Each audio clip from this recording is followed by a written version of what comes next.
მოგესალმებით. მედია კავშირი ობიექტივი განაგრძობს პირდაპირ ეთერში მაუწყებლობას. და როგორც ყოველთვის ორ კვირაში ერთხელ გიბრუნდებით გადაცემით ახალგაზრდული სული. დღევანდელი გადაცემის წამყვანები ტრადიციულად მე ესმა გუმბერიძე და მარიამ კაპანაძე ვიქნებით. მარიამი დღეს Skype-ით შემოგვიერთება ციხის ძირიდან და სწორედ მან უნდა წარგვიდგინოს ჩვენი თემა და სტუმრები. მარიამ, მოგესალმებით. მოგესალმებით. ურებელს ჩვენ ციხისძირიდან გიერთდებით, ციხისძირის ტყის საშუალებით გიერთდებით პირდაპირ ეთერში. დღეს ჩვენი გადაცემის თემა გახლავთ შშმ პირები, რომლებიც მუშაობენ საჯარო სამსახურებში. კერძოდ კი ჩვენ მოწვეული კოსტუმრად რამდენიმე უსინათლო ადამიანი, რომლებიც მუშაობენ სახელმწიფო სამსახურებში და ესენი არიან გიორგი იაშვილი, მაცაცო ხაჭაპურიძე, ნანა ბრეგვაძე. ისინი უკეთ წარგვიდგენენ თავიანთ თავებს. მოგესალმებით ჩვენ სტუმრებს. მოგესალმებით. მოგესალმებით მეც ჩემი მხრიდან. მოდი გიორგი, თქვენგან დავიწყებ და თუ შეიძლება გითხარით ჯერ რომელ სამსახურში მუშაობთ, როგორ დაიწყეთ სამსახური და რაში მდგომარეობს თქვენი მოვალეობები?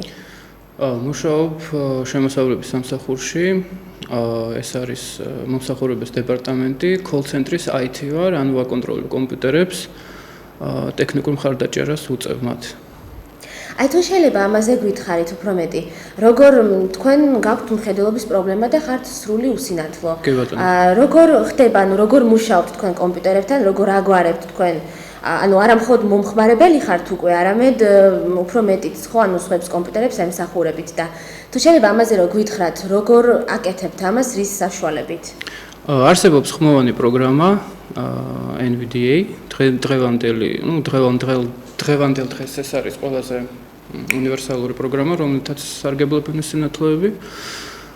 ეს პროგრამა ახმოვანებს მთელ Windows, ანუ Windows სისტემას. ეს არის Windows-ისათვის შექმნილი პროგრამა. ნებისმიერი მოძრაობა კომპიუტერში, ნებისმიერი ტექსტი, რომელიც გამოდის ეკრანზე, ხმოვანდება ხმოვანი სინთეზატორით.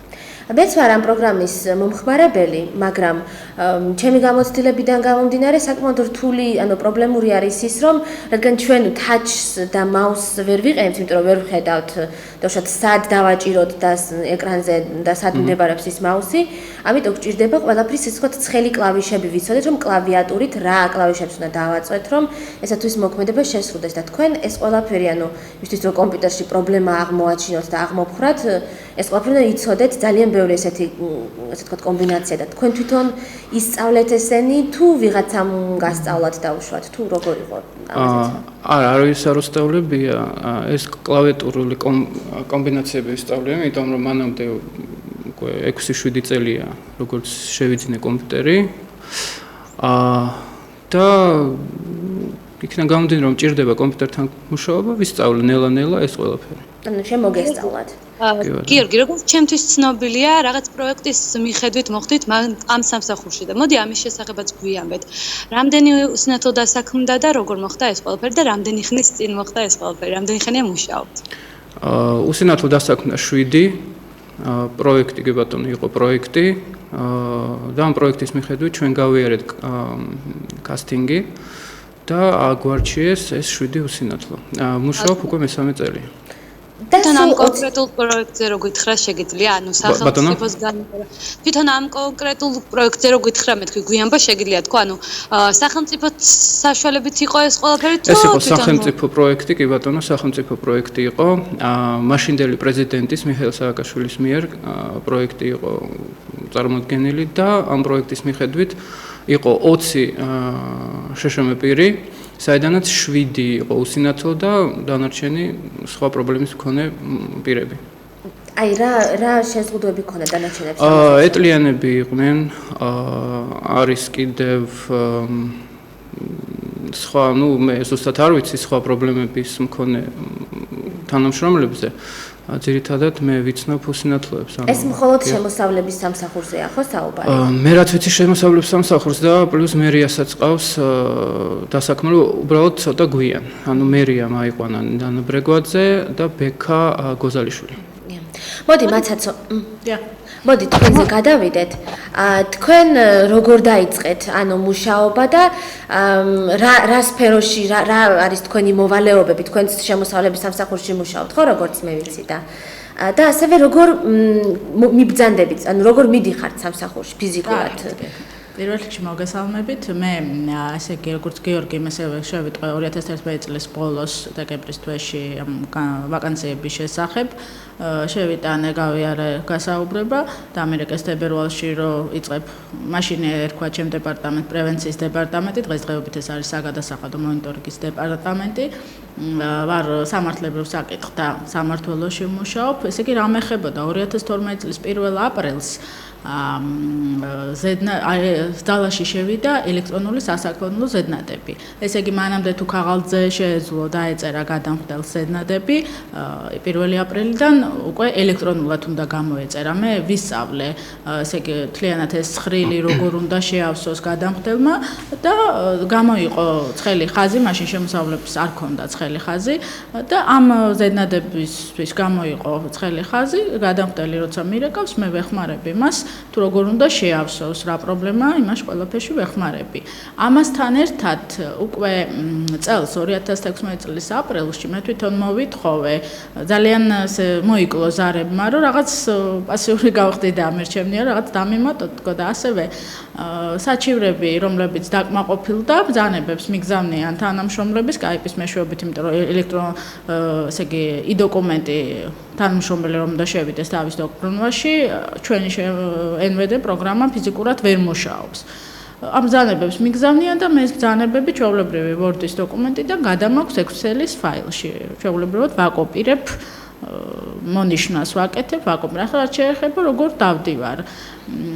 დავიქირავე ტაქსი, რომელიც მაკითხავს დილას, ესეც იმიტომ რომ თქო მეშინი არ არის გარემო ადაპტირებული ისე რომ დამოუკიდებლად ვიარო, ჯერ კიდევ სანამუშაობას დავიწყებდი, ჩავერთე პოლონელების პროექტი იყო ხელჯოხის შემსწავლელ კურსში, მაგრამ მე ის შემდეგ ისე არ გამოვიყენე როგორც საჭიროა და უკვე დავიწყებას მიეცა. ეხლა დღესდღეობით კიდე ხელახლა მასწავლის მეგობარი არასამთავრობო ორგანიზაცია ვიმეგობროთ ხელმძღვანელი გია ჯვარშიშვილი კიდე ერთხელ მეხმარება და მიხსნის რომ თუ შენ ზუსტად არ გამოიყენებ ამ ყველაფერს წესებს არ დაიცავ ისე საერთოდ ნუ დაიჭერა ხელჯოხსა და ძალიან ვცდილობ და მინდა რომ თქვათ იგივე გარემოშიც გარეთ შევძლო თუ დამჭირდება რა სფეროებში მუშაობენ უცნათლოები და ეს 7 უცნათლო რა სფეროებში არიან დასაქმებულები შეგიძლია გითხრა სფეროები სხვადასხვა არის, ანუ ერთი უსინათლო არის დასაქმებული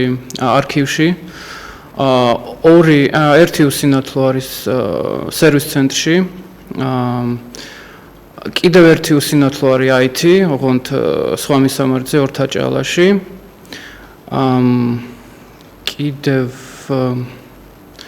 ერთი არის დავების დეპარტამენტში კალბატონი ინეზა. კი ბატონო, დავებშიც არის ერთი. ფილოლოგია არის სპეციალობით და კორექტორად მუშაობს. აი მე მაინტერესებს მაცაცოსთან ერთი კითხვა მექნება კიდევ. აი ზედნადებზე რომ აყურებელს განუმარტოთ, ზუსტად რომელ ზედნადებზეა საუბარი? და ასევე ანუ ეს ტრენინგი წინასწარი ქონდათ ხო ალბათ ანუ აი ამ Excel-ის ფაილის და ასე თქვა დამზადებაში და ასე შემდეგ ხო ამაზეც რო გვესაუბრეთ რამდენი ხანი იყო ეს ტრენინგი მე რომ მუშაობა დავიწყე მარტში დავიწყე და პირველი აპრილიდან ანუ მე უბრალოდ ვუსმენდი ჩემ თანამშრომლებს რომ მიხსნიდნენ თქვა ერთი-ორჯერ ამიხსნეს მე ვუსმენდი როგორ პასუხებს ცემდნენ ტელეფონზე და იმის ან რაიმე განსაკუთრებული ტრენინგი მე არ გამივლია როგორც ესეთი ანუ Excel-ის ფაილის გამოყენების კუთხით, იმიტომ რომ საკმაოდ რთულია ამ ხმოვანი პროგრამით, როგორც მე ვიცი Excel-ი პრაქტიკულად არ მუშაობს, Excel-ში არ მუშაობს NVIDIA სამწუხაროდ ისე როგორც 90%-იც არა, 30%-ით მუშაობს. ვიყენებ Excel ძირითადად ნომრების ჩასაწერად, სხვადასხვა ინფორმაციის ჩასაწერად. მე მაქვს Excel-ი გამოყენებული, თქვათ კომპიუტერული პრობლემების თაობაზე მაქვს შენიშვნები, იქ შემიძლია ჩავწერო დღე როცა მოხდა კომპიუტერული პრობლემა და გადაწყვეტა. ამას ყველაფერს ვაფიქსირებ. დანარჩენი რაც შეეხება გრაფიკას, ანუ NVIDIA ვერ კითხულობს გრაფიკას. და თქვენ ანუ კომპიუტერული განათლება გქონდათ თავიდან თუ სულ თავიდან ბოლომდე თვითნასწავლი განდებით? კომპიუტერული განათლება როგორც მასეთი არ მქონდა, იმიტომ რომ 17 წლის დაუსინათლობდი, ვერ მოვასწარი. მაშინ კიდე არ არსებობდა ხმოვანი ტექნოლოგიები, ისინი შემოვიდნენ ჩვენთან საკმაოდ გვიან. და პრაქტიკულად თავიდან დავიწყე ყველაფერი. თქვენ როგორ მიმძანდებით ხოლმე სამსახურში, როგორ დადიხართ? მანქანით, პირადი მანქანით. და მძღოლი ნათესავი. მოდი მე ეხა მარიამს უნდა და მგონი ხო კითხვის დასვა რაღაც ზუსტად ის ერთი შეკითხვა. გიორგი, ანუ ის მაგალითად ეს პროგრამა, რასაც ვერ ახორციელებს. ხო აქვს ეხა არის ისეთი რაღაცები, რის საშუალებითაც ვერ აკეთებ იმას, რაც გევალება. ანუ ამ შემთხვევაში თქვენზეა ეს თქვენი სამსახური მორგებული თუ რას აკეთებთ? ანუ თქვენი ვინმეს ევალება მე ამის გაკეთებას სხვას თუ როგორ ხდება ეს?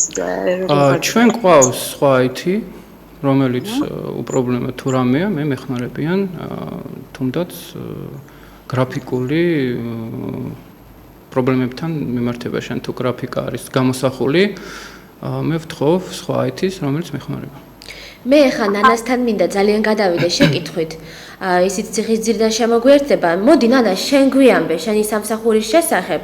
შენ ვიცით რომ მერიაში მუშაობ და თან უკვე ორ პოზიციაზე გაქვს იქ მუშაობის გამოცდილება და ორივეზეც რომ თუ შეგიძლია რომ მოკლედ ესე თქვა მოგვიყვე.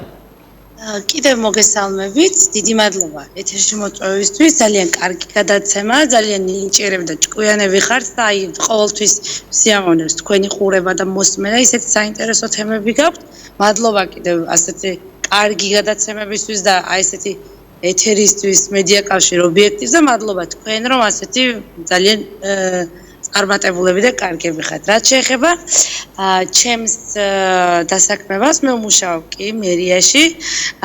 მეორე წელი არის უკვე დაწყებული, ანუ წელიწად ნახევარიზე ცოტა მეტია უკვე გასული. მე დავსაქმდე ჩვეულებრივ შევავსე განაცხადი, ანუ რაც იყო საჭირო HR Go-ზე, შემდეგ გავიარე კონკურსი და დავსაქმდი. არაჩვეულებრივი გარემოა იქ, მინდა ვთქვა. ყველა ძალიან კარგი დამოკიდებულებით, იმის გამო რომ ხედველობის პრობლემა მაქვს, მე პირადად არანაირი დისკომფორტი იქ არ შემქმნია, მინდა ვთქვა. რაც შეეხება პირველი პოზიცია, რაც ეს მკითხე, იყო ცხელხაზე დავსაქმდი. თუმცა ცხელხაზე ისევ ჩვენი პრობლემა არის ის, რომ ხმოვანი პროგრამა სამწუხაროდ ადაპტაციაში ვერ მოვიდა იმ ცხელი ხაზის პროგრამასთან იმ ეტაპისთვის და ვინაიდან მე მსურდა რომ ანუ რეალურად მემუშავა და დასაქმებული ყოფილიყავი, შემდეგ გადავედი მოქალაქეთა მომსახურების ცენტრში და დღის განმავლობაში 1500-1500-მდე მოქალაქესთან მიწევს ურთიერთობა და ვეხმარები ადამიანებს, ძალიან კმაყოფილი ვარ იმით, რომ კარგი საქმის გაკეთება შემიძლია, ვაკვალიანებ ადამიანებს, მუშაობ მოქალაქეთა მომსახურების ცენტრში და ძალიან დიდი გამოცდილება შემძინა ამ სამსახურმა და მინდა ვთქვა, რომ შეზღუდული შესაძლებლობა არავის არ უშლის ხელს არაფერში იმისთვის, რომ დასაქმდეს. და მინდა მოუწოდო ყველა დამსაქმებას, რომ იმის გამო რომ ადამიანის მხედველობის პრობლემა აქვს, იმის გამო რომ ადამიანი ეტყით მოსარგებლია, ან სმენის პრობლემა აქვს, არ ნიშნავს, რომ მას სხვა რამ არ შეუძლია. იმიტომ რომ მე მოუწოდებ ყველას, რომ ადამიანები დაინახონ თავიანთი რეალური შესაძლებლობები და მისცენ მათ შესაძლებლობა, რომ იმუშაონ, დასაქმდნენ და იყვნენ სრულფასოვნები და წარმატებულები. ჩვენთვის სადაც არ ყოფილა შენთან ერთად, ნანა ყველა გიცნობს და ყველა თითოეულმა ადამიანმა იცის, რომ შენ მერიაში მუშაობ. მაგრამ შენ გაქვს ალბათ სავარაუდოდ გექნება ისეთი პრობლემებიც მუშაობის პროცესში. ანუ გვიამბე ამ პრობლემების შესახებ, ანუ რამ გიჭირს თუ არა რაღაცების გადალახვა, არის თუ არა ესეთი მსგავსი.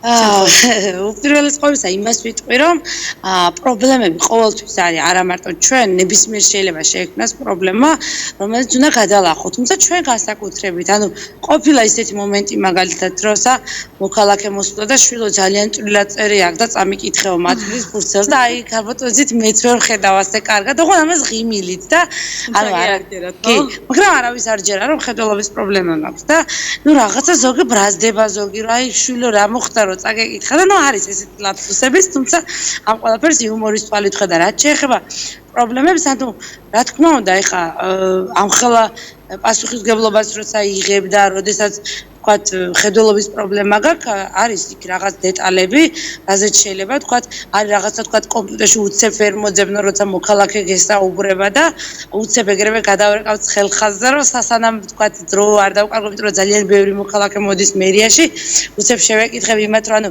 ეს პრობლემა მაინც არსებობს ჩვენთან ჯერჯერობით, რომ კომპიუტერული პროგრამის ადაპტაცია, ანუ კი, მე ყველანაირად ვიყენებ კომპიუტერს და პრობლემა აქვს, უბრალოდ ცოტა აი შეიძლება რაღაც კუთხით სტრაფის კუთხით იყოს ცოტა პრობლემა, იმიტომ რომ ისეთი სტრაფი ვერ იყო ხმოვანი პროგრამას, როცა იყენებ, როგორც ვთქვათ, ახლა ხედველი უცებ გადაავლებს თვალს და შეხედავს. აი ამაში შეიძლება იყოს რაღაც შეფერხება. ესეც პროექტი იყო თუ უბრალოდ ვაკანსია გამოცხადდა? არანაირი პროექტი არ იყო, როგორც კი მე მუშაობდი, როგორც მოგეხსენებათ, ყველა ჩემი მეგობრები ხართ აქ უსინათლოთა კავშირში, სოციალური სამსახურის უფროსი ვიყავი.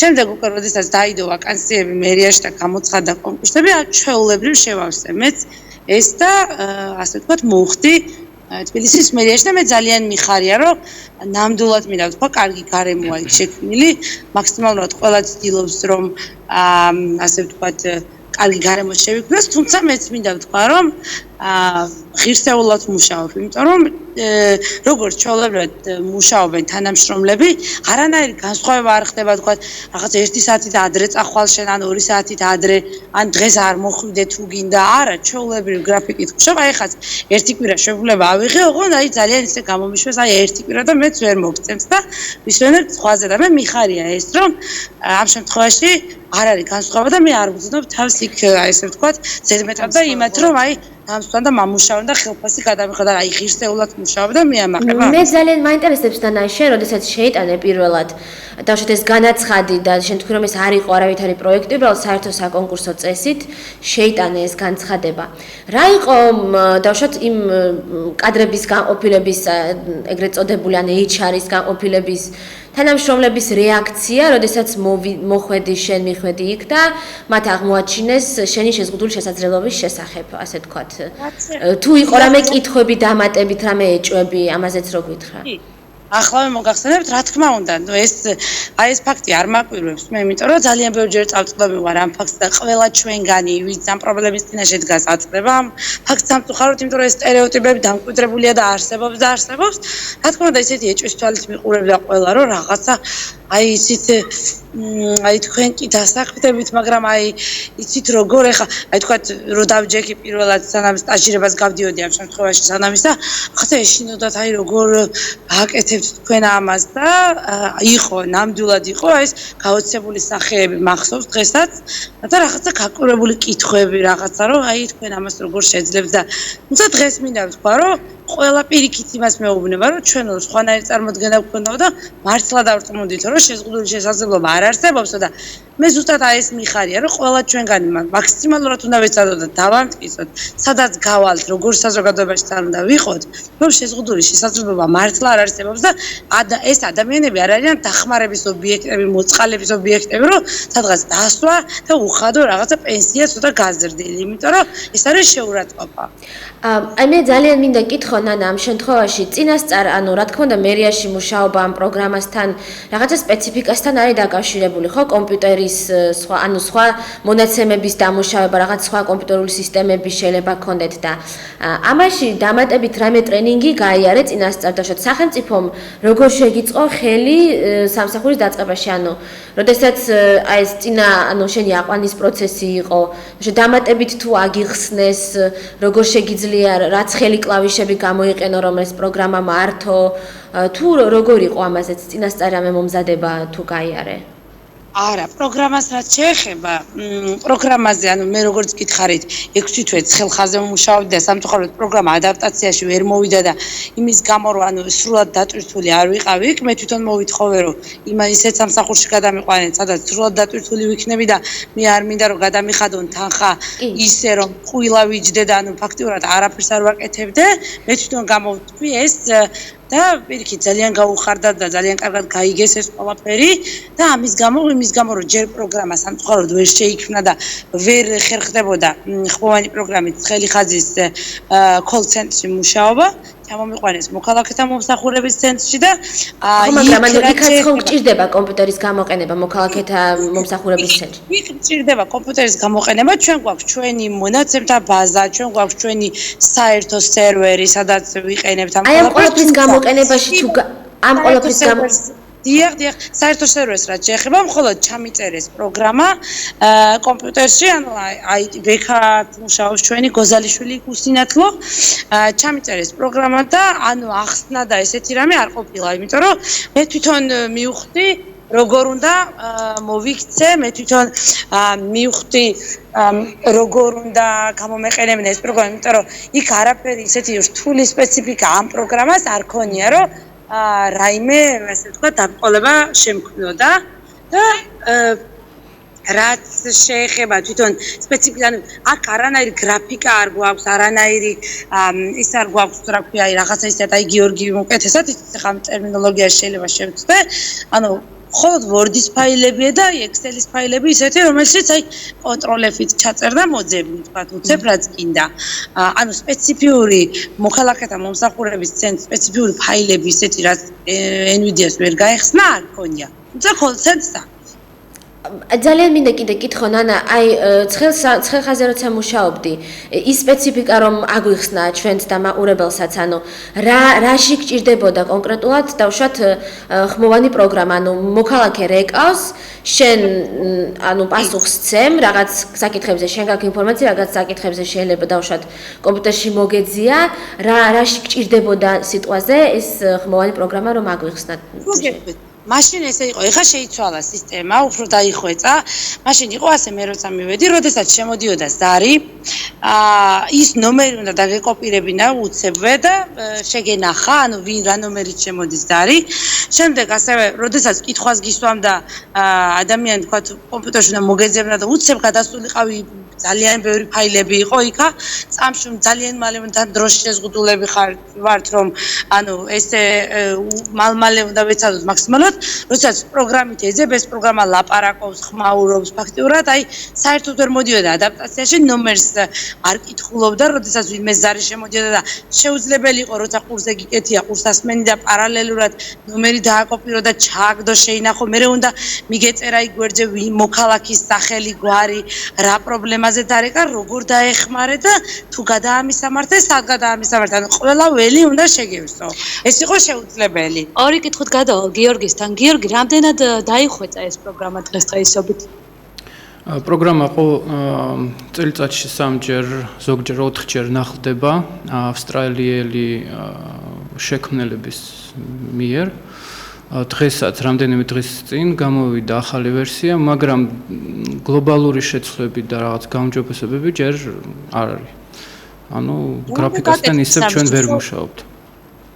რა უნდა გაკეთდეს ამისთვის, რომ ეს პროგრამა დაიხვეწოს, ისე რომ ჩვენ ვისარგებლოთ ამით? იცით რა არის, ეს პროგრამა არის უფასო, ანუ ჩვენ მაინც და მაინც პრეტენზიები არ უნდა გქონდეს შემქმნელებისათვის მიმართ, მაგრამ არსებობს კიდე გარე პროგრამები, რომელიც ეხმარება NVIDIA-ის, უფრო უნივერსალური გახდეს დამატებით პროგრამები იწერება თვითონ შიგნით პროგრამაში, რითაც მეტად უნივერსალური ხდება პროგრამა. კი, ანუ რომ ახსნათ NVIDIA არის ღია, ანუ open source-ი ეგრეთ წოდებული. ანუ ყველას ვისაც უნდა და ვისაც შეუძლია და სურს, შეუძლია შეიტანოს იქ გაუმჯობესებები და ასევე თვითონ მომხმარებელსაც შეუძლია, კი ბატონო, იყო ეგეთი მომენტი, როცა ჩვენ ქართული სინთეზატორი ჯერ არ გქონდა. მე შევიტანე NVIDIA-ში ქართული სიმბოლოები, გავახმოვანი ეს ქართული სიმბოლო, რის შემდეგაც ის უკვე ქართულ ტექსტს კითხულობდა. ასოებსაც არ კითხულობდა აკრეფისას, ისიც გავაკეთეთ, რომ ასოებსაც კითხულობდა. შემდეგ უკვე ავსტრალიელმა შემქმნელმა შეიყვანა თვითონ დისტრიბიუტში ქართული ენა. მაგრამ სინთეზატორი რამდენად მაღალხარისხიანია, უკვე სხვა საკითხია, შეგნეთ შეიქმნა უკვე ქართული სინთეზატორი, არჩევანი გვაქვს. მაცაცო, შენთან მინდა გადავიდე აუცილებლად კითხვით. სამსახურის შიგნით დავუშვათ, როცა გიწევს გადაადგილება, ეს ახლა რა თქმა უნდა ჩვენთვის ყველასთვის, როგორც უზინათლობისთვის შეიძლება ძალიან ისეთი მარტივი კითხვაა, მაგრამ მაყურებლისთვის რომ ცხადი გავხადოთ. როგორ აკეთებ ამას? ანუ თვითონ მთელი დღეა სამსახურში ხარ, რა თქმა უნდა, ხა ერთ ადგილას ვერ იჯდები. ანუ იცი ხო ალბათ რაღაც ოთახები, როგორ ჩემთვის უკვე თავიდანვე მოვიდა, როცა მუშაობა დავიწყე, მაშინ კიდე ერთი ინსტრუქტორი მეწვია თავისი სურვილით და მთელი შენობა შემასწავლა დეტალურად. და თავისუფლად გადავადგილდები, რა თქმა უნდა, საჭიროა ზოგჯერ წყალი მინდა თქვა არ გვიდგას ოთახში წყლის აპარატი დღესდღეობით, ზოგჯერ წყალზეა გასვლა საჭირო, ზოგჯერ საჭირო ოთახზე რაც არ უნდა წყოს ყველა ადამიანს სჭირდება, ხო ეს აბსოლუტურად თავისუფლად მე-5 სართულზე ან თქვა შენობა მთლიანად 5 სართულიანია, 6 მთლიანობაში 6 გამოდის ქვემოთ 0 სართულიც არის. ლიფტის გამოყენება აბსოლუტურად თავისუფლად შემიძლია დამოუკიდებლად ნებისმიერ ადგილას გადასვლა, ნებისმიერ ოთახთან მისვლა ხელჯოხის გამოყენებით, რა თქმა უნდა. ეს თქვენი დამახსოვრებით თუ ადაპტირებულია გარემო, მაგალითად ეტლიანებისთვის რამდენად არის ადაპტირებული ეს გარემო? დავამატო. ეტლიანებისთვის რამდენად არის ადაპტირებული, მარიმ იკითხა. ხო, რა, ეტლიანებისთვის. ჩვენ ყავს ერთი კოლ-ცენტრში დასაქმებული ეტლიანი პიროვნება, ის სხვა ანუ ჩვენი პროგრამით არ მოხდა მანდ. ის გადის სერვის ცენტრიდან, ანუ თხოვს დაცვას რომ გაუხსნან კარები, იქ არის უფრო მეტნაკლებად ისეთი პანდუსი, რომელიც აძლევს საშუალებას ჩამოვიდეს ეტლით და შემდეგ უკვე ტრანსპორტით მიდის სახლში, ანუ პირადი ტრანსპორტით. და მე რაც შემეხება, მე დამახსოვრებით მოძრაობ შენობაში, ისე მომენტებიც ყოფილა, რომ სხვა სართულზეც ავსულ ვარ კომპიუტერის გასასწორებლად. ამ შემთხვევაში ჯოხს არ ვხმარობ, ანუ დამახსოვრების პრინციპი მაქვს და ესე გადავადგილდები. დავამატებ გიორგი, ჩემთან მარტო დამოუკიდებლად ამოსულა, თუ შეუძლია დავისვლა. კი, რა თქმა უნდა. დავამატებ. ეს შეკითხვით გადავალ ნანასთან. ნანა, მერია რამდენად არის ადაპტირებული, თუნდაც უსინათლოებისთვის და ეტლით მოსარგებლე ჩვენთან მუშაობს ამ ეტაპზე გიგას ოქრომაძე, რომელიც არის შეზღუდვის შესაძლებლობის მქონე პირთა საბჭოში და ჩვეულებრივ პანდუსი გვაქვს, არის აკეთეს ახლა ახალი პანდუსი, ძალიან კარგია. ზემოთ საპირფარეშოც არის, თუმცა რომ გითხრათ, რომ ანუ მოქალაქეს რომ უნდადეს ასვლა მაგალითად მაღალ სართულზე მოეტლით მოსარგებლეს, ლიფტი არ ჩამოიყვანეს სპეციალურად, ანუ რაღაცა თავისი და მეორე სართულზე, აი სადაც მოქალაქეთა მომსახურების ცენტრია, ლიფტის გარეშე ეტლით მოსარგებლე ვერ ამოვა, იმიტომ რომ კიბეებია, პანდუსი არ არის. და ლიფტი ადაპტაცია არ არის. ანუ ფაქტიურად სახელმწიფო სამსახურებიც კი არ არის ადაპტირებული დღესდღეობით. ხო, მაგრამ ანუ ლიფტით ხო შეუძლია თუ ლიფტი არ არის ამ სართულებს შორის. რომ აი ხა ცდილობენ რომ მაქსიმალურად მოახდინონ ადაპტაცია და დაწყებულია ბევრი პროგრამები, როგორც ჩემთვის ცნობილია რომ გაკეთდეს ამ ყველაფრის. ეხლა რემონტი არის, მოქალაქეთა ეს მინდოდა მე თქვა, არ არის ადაპტაცია, თუმცა ამ ეტაპზე სადღაც სექტემბრის ბოლოსთვის ალბათ დასრულდება რემონტი არის თბილისის მერიაში პირველ სართულზე უკაცრავად მოქალაქეთა მომსახურების ცენტრში, რომელიც აბსოლუტურად ადაპტური იქნება შშმ პირებისთვის, მინდა ვთქვა. მინდა დავამატო თუ შეიძლება ლიფტთან დაკავშირებით. ესეთი პროექტი რომ ვნახეთ, ძალიან კარგი პროექტია და ძალიან ადაპტურია. მოეწონება ყველას. კი ბატონო, აი გიორგის სულ ხო, დამატება მინდა ლიფტთან დაკავშირებით, და ჩვენ შენობაში ლიფტში საერთაშორის არის ანუ ღილაკებზე ამოტიფრული ციფრები. ამიტომაც ამ შემთხვევაში ეს ბრაილის შრიფტით არის. არა, ჩვეულებრივი ციფრებია, რომელიც არა პრობლემა, ხელით რო იგრძნო და ამ ციფრების მიხედვით, ანუ არ დაიბნევა, ვთქვათ, უსინათლო თუ მოხდება ლიფტში. თუმცა ხო არიან ისეთი უსინათლოებიც, ვინც არიციან ჩვეულებრივი. თუმცა მაგას კიდე რა პრობლემა აქვს, გიორგი, მინდა ვთქვა, რომ როდესაც ლიფტი გასაგებია, რომ თქვა დააჭერ ხელს და ახვალ, მაგრამ ხომ უნდა გიცხადებდეს, რომ ეს სართულზე ჩაყვარეს, თქვა შენ ხომ ვერ დაინახავ. არსებობს კიდე აქ გამოსავალი გვაქვს, ანუ როცა ლიფტი რჩერდება, უნდა დააჭიროთ იმავე ღილაკს. ტექნიკურად ლიფტი არ დაიკეტება თუ ეს არის ის სართული და თუ ეს სართული არ არის, ის დაიკეტება. აქედან გამომდინარე, ხვდები რომ მეორე სართული არის, მეორე სართული და ასე შემდეგ. ლიფტი სართულებს წესდასია. ესეც კი კარგი უნდა იყოს. ნანა, შენ როგორ ახერხებ მერიაში სამსახურის წასვლას? მე ანუ დამოუკიდებლად ჩვეულებრივ გადავადგილდები, უბრალოდ დამღლელია ჩემგან ცოტა შორს არის, ანუ ორი ტრანსპორტი მჭირდება, ფაქტურად ავტობუსი ორი უნდა გადაშევიცვალო და აქედან გამომდინარე დისკომფორტია ძალიან ჩემთვის, იმიტომ რომ გადაჭდე ჯერ დილით ერთი ავტობუსით, მე მეორეში გადაჭდე, ცოტა რთულია დილით და საღამოსაც იმდენი საქმეებია. ნანა, შენ ხარ მცირე მხედველი. ამიტომ ანუ მე მაინტერესებს დავშოთ შენ გაჩერებებს რომ არ აცხადებს ტრანსპორტი, რომ არ გვაქვს როგორც ასეთი ცხრილი როდის რომელი ავტობუსი მოდის. ამ ყველაფერს როგორ უმკლავდები, როგორ ხვდები სადნა ჩახვიდე, ან შენი ავტობუსი თუ ამოსული დავშვათ, რამდენად მარტივი, ანუ როგორ ხდება ეს, მარტივი არ არის ცხადია. ანუ მარტივი არ არის დაგეთახვები, თუმცა საბედნიეროდ შემიძლია დავინახო თქვა ჩამოვიდივარ, მაგრამ ყოველთვის განვიცდი იმას, ვისაც არ შეუძლია დაინახოს როგორი რთულია. ეს მინდა თქვა. იმიტომ რომ ძალიან რთულია. აი გამუდმებით მჭირდება თქვა ნომერს ვერ ვხედავ მე ესე, და რომ ვეკითხები მოქალაქეს ვთქვათ უკაცრავად აი რა ნომერი მოდის.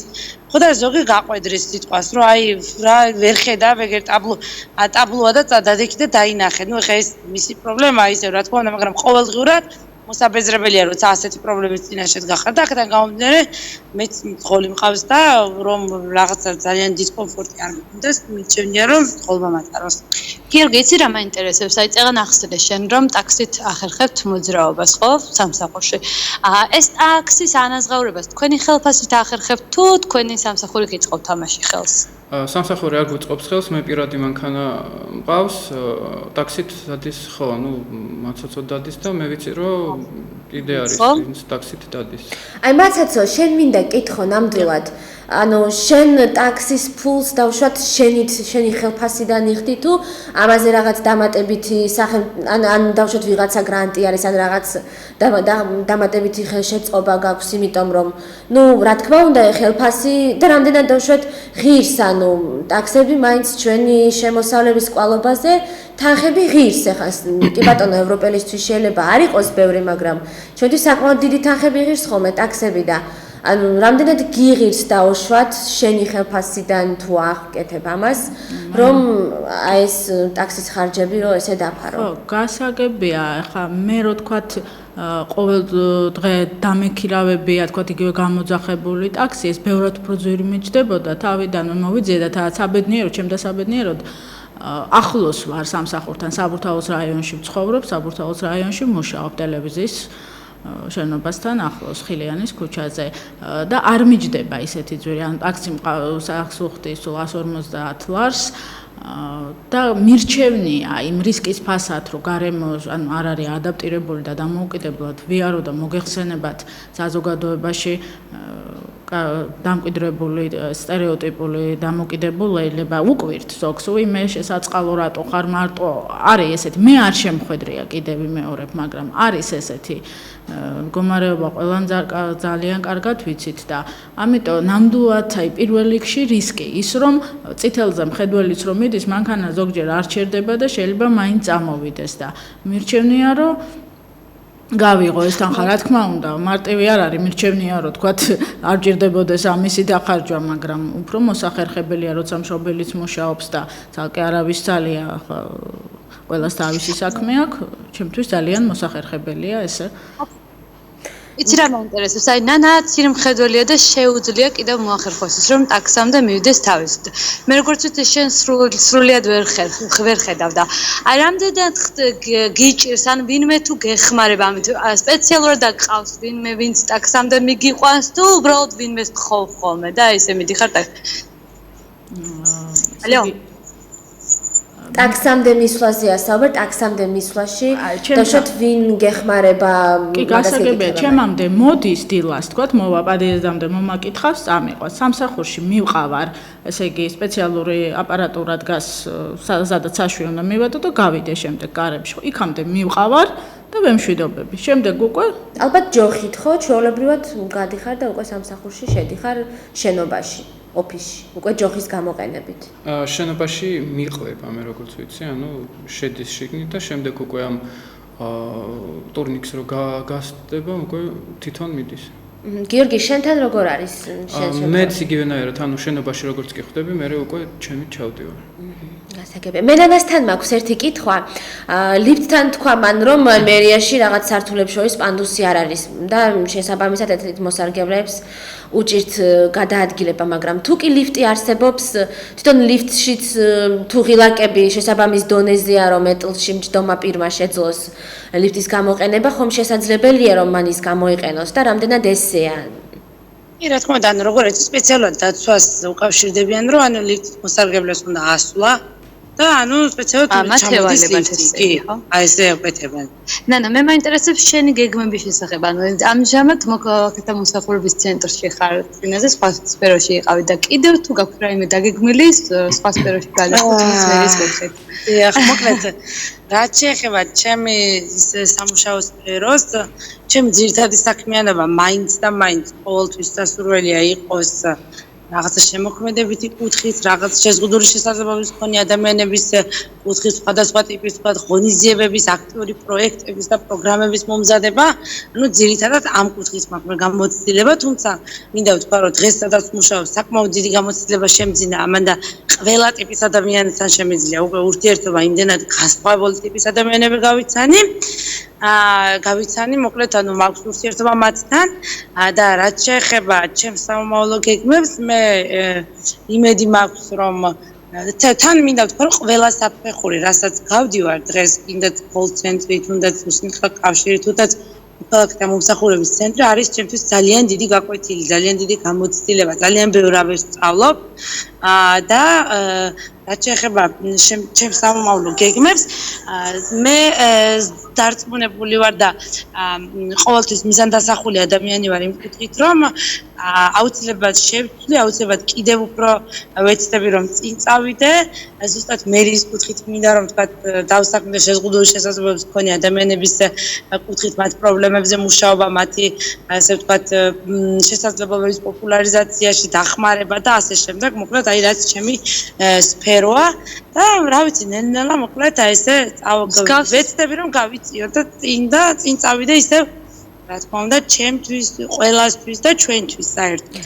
მოდი მაცაცოსაც მინდა ვკითხო, აი სამომავლო გეგმებთან დაკავშირებით ვიცი რომ შენ რაღაც არასამთავრობო ორგანიზაცია გაქვთ თქვენ დაფუძნებული და ამაზეც თუ მოკლედ შეგიძლია რო გვითხრა და ზოგადად შენ სამომავლო გეგმებზე. კი ბატონო, მაისში რამოდენიმე შშმ პირმა მწერალ ეკატერინე ტოგონიძესა და თეონა დოლენჯაშვილთან ერთად დავაარსეთ არასამთავრობო სახელწოდებით ყოველი მეათე ჩვენგანი. ყველაზე დიდი მიზანი ამ ორგანიზაციის შექმნის არის საზოგადოების ცნობიერების ამაღლება. მოგეხსენებათ, თითქოს შედარებით ინტეგრირებულები ვართ შშმ-პირები საზოგადოებასთან, თითქოს ზოგი დასაქმებული, თითქოს დასაქმებულები ვართ ზოგი, თქვათ, რაღაც ანსამბლები არის ღერიან, მაგრამ მაინც გვხვდება რა ეს კრიტიკული და დისკრიმინაციული ფაქტები ხშირია და ცოტა გვინდა რომ უფრო მეტად ნათელი გახდეს ყოველი მეათე ჩვენგანი, რატო ქვია? ზოგისთვის ცოტა გაუგებარი არის ეს ფრაზა. ნებისმიერ წუთში, ნებისმიერ დროს შეიძლება ნებისმიერ ადამიანს მე არავის არ ვუსურვებ და რაღაც შეზღუდვა შეექმნას.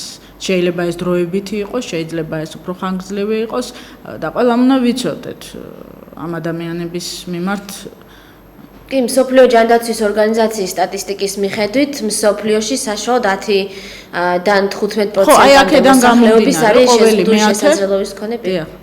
ზუსტად აქედან გამომდინარე არის რომ ყოველი მეათე ჩვენგანი გამოკითხვაც კი ჩავატარეთ და ზოგისთვის ან ეს იყო სხვადასხვა აზრი გამოვიდა თქვა ბანკში მომუშავე ოპერატორმა შეიძლება ეს იყოს ნებისმიერი ბანკის კლიენტი რომელსაც ყოველ მეათეს სესხი აქვს აღებული დაუშვათ ამისთვის ეს იცით რა მაინტერესებს ყველასთან სამეოსთან გადავალ შეკითხვით აი ჩვენ მაგალითად ჩვენ საუბრობთ ძალიან ბევრს გამოვდივართ სხვადასხვა ღონისძიებებში ვაკეთებთ სხვადასხვა თუნდაც გადაცემებს ყველაფერს ვაკეთებთ იმისთვის რომ საზოგადოების ცნობიერება ამაღლდეს. თუმცა ხედავთ რომ არ არის საკმარისი. როგორ ფიქრობთ, რა არის კიდევ შესაძლებელი, რა უნდა გავაკეთოთ იმისთვის რომ საზოგადოება მიგვიღოს სრულყოფილებად? მოდით, პირველ რიგში მიგიპასუხოთ მაგკითხვაზე. ჩემი აზრით, უბრალოდ ეს არის ყველაზე დიდი პრობლემა არის ამ შემთხვევაში მოვდივართ სახელმწიფოსთან. იმიტომ რომ როდესაც ჩვენი სახელმწიფო ამ შემთხვევაში არ გიღებს ისე არ ცდილობს რომ თქვათ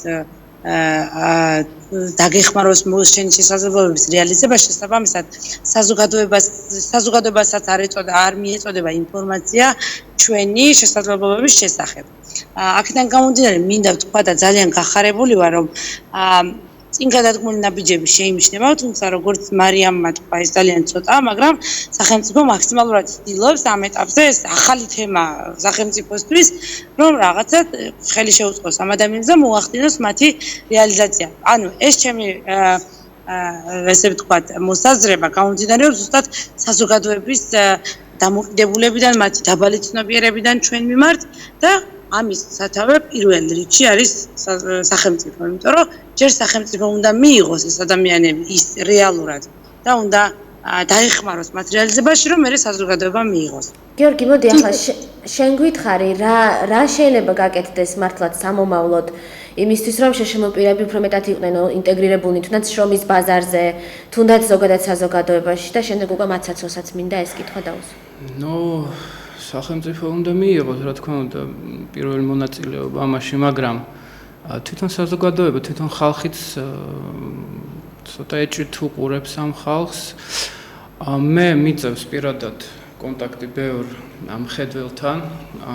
მე მაქვს არასამთავრობო ორგანიზაცია, ბუნების დაცვის ორგანიზაცია ტერრა. ანუ ამით მინდა ვაჩვენო, რომ უსინათლოსაც შეუძლია ბუნების დაცვა. ვარ ბოდიბილდერი, ანუ ვასწავლე ბოდიბილდინგსაც, ვუწერ პროგრამებს იმავე მხედველებს, კონტაქტია საჭირო, ვარ ასევე კომპოზიტორი, ანუ ამ სამ სფეროში მაქსიმალურად ვცდილობ, რომ მხედველებთან მქონდეს კონტაქტი. როცა გარკვეული კონკრეტული მხედველი უკვე გამეცნობა, ხო? უკვე რამდენიმე ხნის შემდეგ მას აღარ აქვს ის პრობლემა, რომ მე ვთქვათ, ვერ ვხედავ, ან რამეთი განსხვავდები მისგან. პირველ რიგში უნდა მოხდეს, რა თქმა უნდა, სახელმწიფოს ეს რა ქვია, ყურადღება უნდა იყოს პირველ რიგში და მერე უკვე აუცილებლად თვითონ ხალხიც უნდა გაიცნოს ერთმანეთი. მოდი შენ სამომავლო გეგმებზეც გითხარი თუ შენ. ანუ ჩემი სამომავლო გეგმები, ანუ რაც გითხარით, ეს არის ორგანიზაცია, რაც მე მაქვს დღესდღეობით ბუნების დაცვის, ბოდიბილდინგი, რომელთაც მე 17 წლიდან ვარ დაკავებული, თავიდან პაუერლიფტინგი, შემდეგ ბოდიბილდინგი, ვასწავლი სხვა ახალგაზრდებს, სწორ ტექნიკას ვარჯიშებს. usinatlobs თუ მხედველებსაც? Usinatlobs, მხედველებს, ძირითადად მხედველებს, usinatlobs თუ მომართავს, რა თქმა უნდა. თქვენ პარასპორტში თუ იღებ ხოლმე? არა, პარასპორტში, ანუ ოლიმპიადაში, როგორც მასეთი ბოდიბილდინგი არ შედის.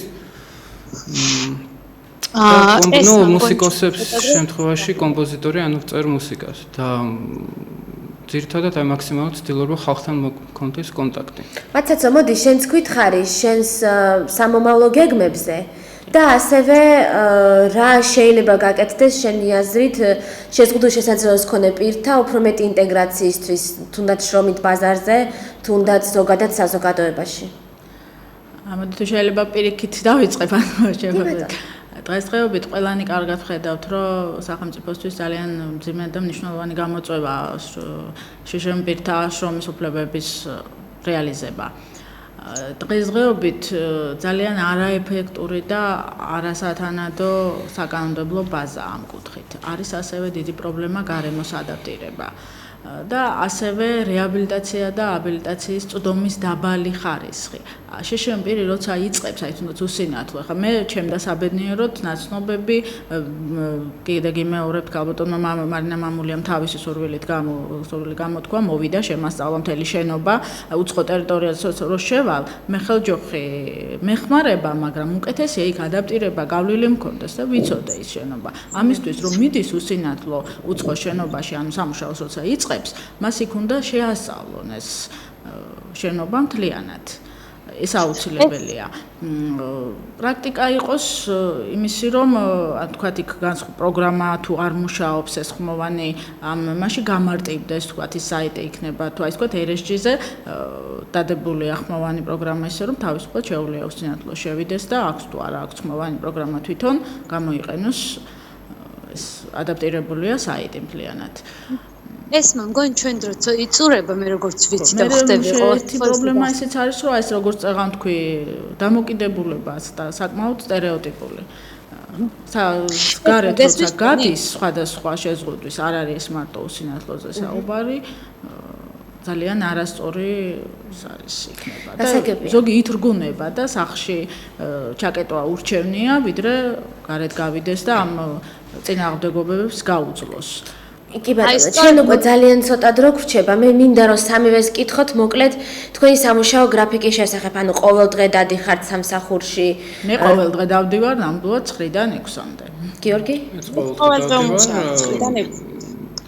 მოდით, იცით, მე მოგმართოთ სამივეს, რომ მიმართოთ იმ ადამიანებს, იმ შეშმოპირებს, ვინც კიდევ დღესდღეობით სახლში ზიან და შემდეგ კი ჩვენს მაყურებელსაც დავამშვიდობებით. მე ორი სიტყვით მიმართეთ და მე მივმართავ ყველა შეზღუდული შესაძლებლობის მქონე პირს, რომ საზოგადოების ყველა წევრს აქვს შეზღუდვა. ზოგს ცეკვა არ შეუძლია, ზოგს სიმღერა არ შეუძლია, ზოგს ხატვა არ შეუძლია. ყველა უნარის შესაძლებლობის შეზღუდვა.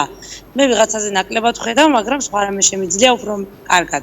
მინდა ვთქვა, რომ იმედი არასოდეს არ უნდა გადაიწურა, ადამიანმა მაქსიმალურად უნდა იბრძოლოს შენი წარმატებისთვის, დაგიკეტავენ კარს, უნდა გააღო მაინც და მოკლედ უკან დასახები გზა შეზღუდული შესაძლებლობის მქონე პირებს არ აქვს, იმიტომ რომ ჩვენი შესაძლებლობების რეალიზების პირველი, ასე ვთქვათ, ამოსავალი წერტილი ვართ ჩვენვე, როგორც ჩვენ დავანახეთ საზოგადოებას ჩვენ თავს, აი ესე მიგვიხებს.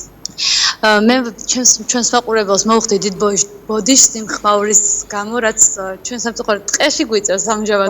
ყავნა, ბუნება და გარშემო წეღან მატარებელმა გაიარა ხალხი მოძრაობს და ამიტომ იყო ჩვენგან ცოტაოდენი ხარვეზები ხმაურის კუთხით და დიდ ბოდიშს მოვხდი ჩვენს მაყურებელს და მოკლედ დავემშვიდობები ზუსტად 2 კვირით. მომავალ შეხვედრამდე. მომავალ შეხვედრამდე. და მადლობა ჩვენს სტუმრებს გადაცემაში მონაწილეობისთვის.